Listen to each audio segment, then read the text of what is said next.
The first thing that's important in terms of keeping the balance, that's really the most important thing in Ayurveda, is your digestion.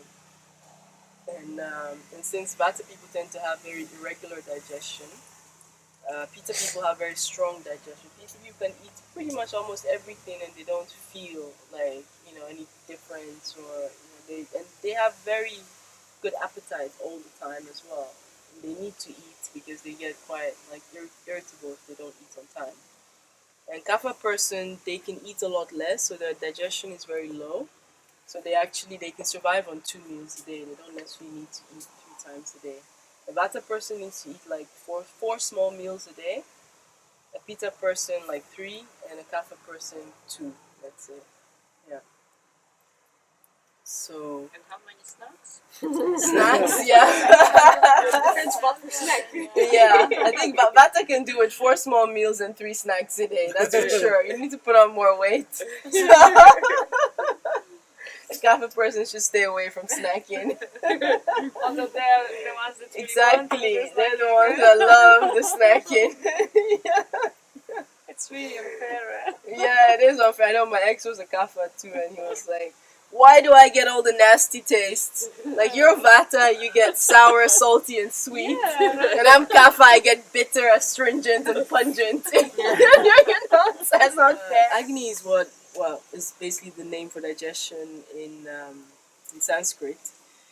And so everything starts from improper digestion, basically. Once you can't digest your food properly, you can't assimilate the food, and you don't have enough nutrients, and things start going wrong in the processes and in your body and your mind. So that's always the key in Ayurveda, to make sure digestion is working properly. And how we do that is including the 6 tastes in food. If you're in balance, you include the six tastes all the time in all meals. If you need to balance something out, so if you're having like an excess of kapha, for example, then you should eat primarily bitter, astringent, and pungent. Pungent is spicy, to kind of get rid of the imbalance, and then you go back after a while. Once you're in balance, you start eating more of the 6 tastes again. The same if your vata is a bit high, it's good to eat more salty, sweet, and sour foods. So we can eat more chocolate when Well, refined sugar is not considered. When I talk say sweet water is of course. exactly, that's more like it. That's sweet. Sweet potato. Refined sugar is not included in the sweet, no.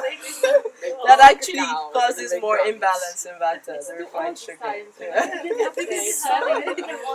So like Important detail. yeah, like sweet ripe fruit, sweet. Yeah, bananas. Bananas, that's another thing with banana and apples and pears.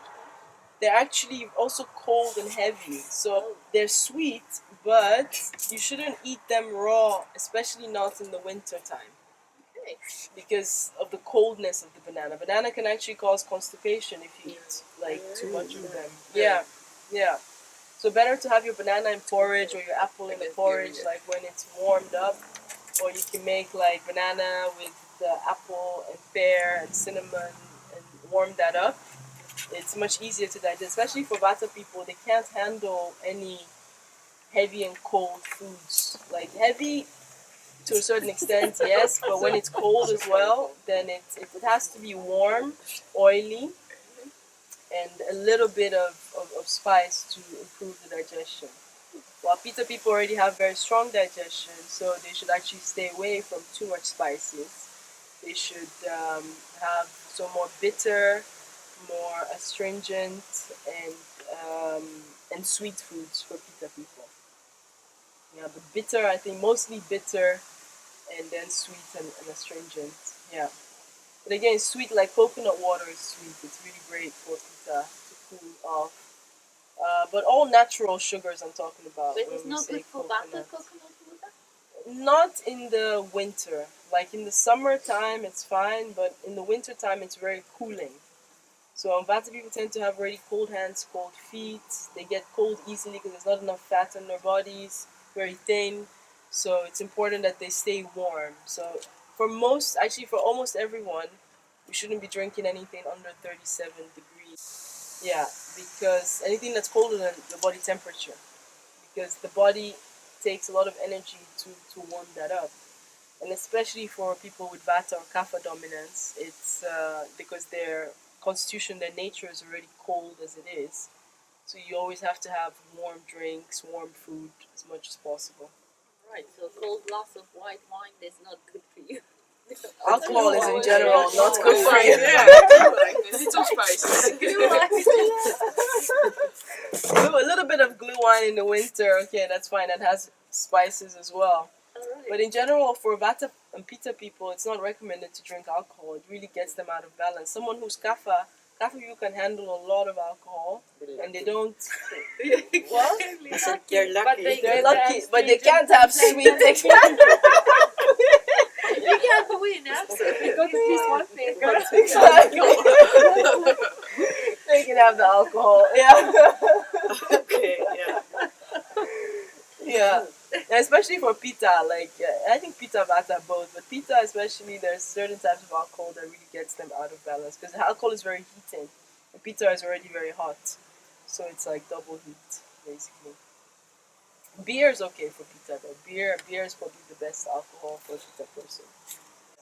I mean, on this subject, because I think you asked that question yesterday, Agnieszka, so what I understand that if you are in balance, everything is fine, regardless of what constitution you are, you should eat all the six, whatever, tests. 6 days. Tests. In every So, meal, try to include the So 6 you days. can cook for the family regardless. If Jonathan, for instance, predominantly Peter and I am predominantly Vata, we can still eat the same meals with 6 tastes. Or if we are both in balance. But if one of us is out of the balance, then we have to feed that person with the different stuff, yeah? Yeah, Something but extra. it's temporary. You know, temporary, it's- yes. Yeah, Okay. yeah, So he goes on diet, or I am going, okay. yeah. Both of them on different diets. Different.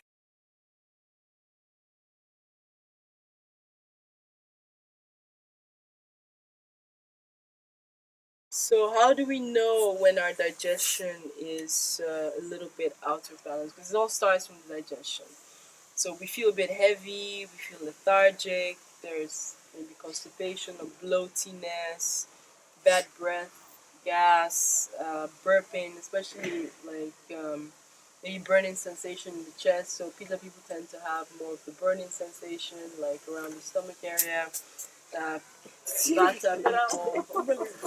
Vata people tend to have more gas because of the air element. So Vata is more constipation, more gasiness, more bloatiness, while Pitta may be more, more bad breath, and because there's odor with Pitta usually, and more burning of kind of like a gastric upset, like where you feel like the acid is coming back up, so you're burping a lot. And Kapha people tend to feel really heavy and very lethargic. So that's when you know that there is a sign, that's a symptom, let's say, of indigestion, basically. But is it different, this kind of thing? It can just happen, because you just once ate too much, right? But it won't lead to the permanent imbalance. No, it Necessarily, doesn't. right? No, of course, yes, definitely when we eat too much, we feel heavy and lethargic, or, we can burp a lot depending on the food, yeah. But if you continue to do that, and most people, they have a certain habit of doing the same thing over and over and over again, without consciously being aware of it. So, yeah, and it accumulates, Of course, if you do it just once, you're not going to feel anything, as in there will be no real consequence. That's what I mean. So it doesn't mean that after like a super heavy meal, then you become out of a sudden imbalance. No, Like it for longer, it takes just goes, years. yeah. I mean, years as in it takes, depending on your dosha type. So people who are very Vata, the imbalance happens faster because Vata changes very easily. People who are Pitta, it takes a bit longer time, and with Kapha, it can even take up to 5-10 years, sometimes depending, So it depends on how much you do it. Like the excess is really there's a certain level of it. If you dose it like very little, then it wouldn't happen so fast. But if you do a lot at the same time, then it can happen fast. So it really depends.